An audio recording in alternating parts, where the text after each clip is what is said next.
શહેરના ફતેપુરા સ્થિત સરસિયા તળાવ પાસે 400 વર્ષ જૂના કાલભૈરવ દાદાના મંદિરનો જીર્ણોદ્ધાર શરૂ કરવામાં આવ્યો। શહેરના ફતેપુરામાં આવેલા સરસિયા તળાવ સ્થિત કાલભૈરવ દાદાના મંદિરનો જીર્ણોદ્ધારની કામગીરી શરૂ કરવામાં આવશે।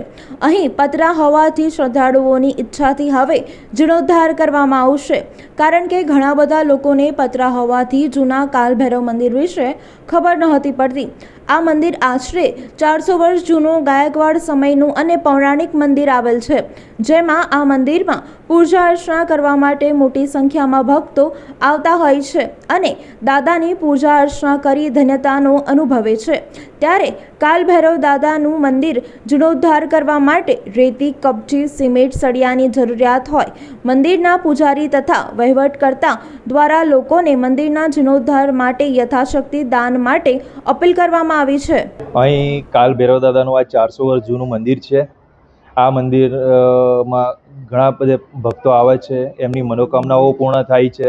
રવિવારે, મંગળવારે, ગુરુવારે ઘણા બધા ભક્તોનો ઘસારો અહીં રહે છે। આ જૂનું જે મંદિર છે એમાં અમે થોડો જીર્ણોદ્ધાર પણ કરી રહ્યા છે।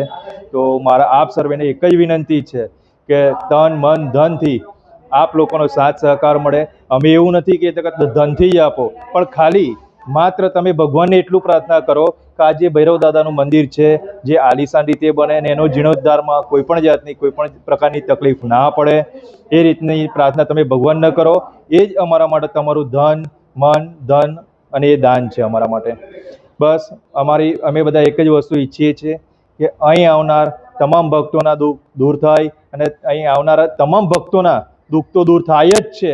અને ઘણા લોકો એવી પણ માનતા માને છે કે પૂનમે, અમાસે અહીં દર્શન કરવા પણ આવે છે અને આજે એ લોકો પણ અહીં આવી પોતાની ધન્યતા અનુભવે છે।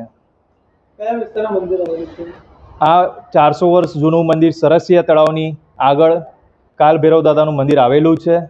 અહીં કાલાષ્ટમીના દિવસ દર મહિને 1-2 વાર હવન પણ કરવામાં આવે છે ને અહીં ઘણા લોકો પોતાના તન, મન, ધનથી અહીં સેવા પણ આપે છે।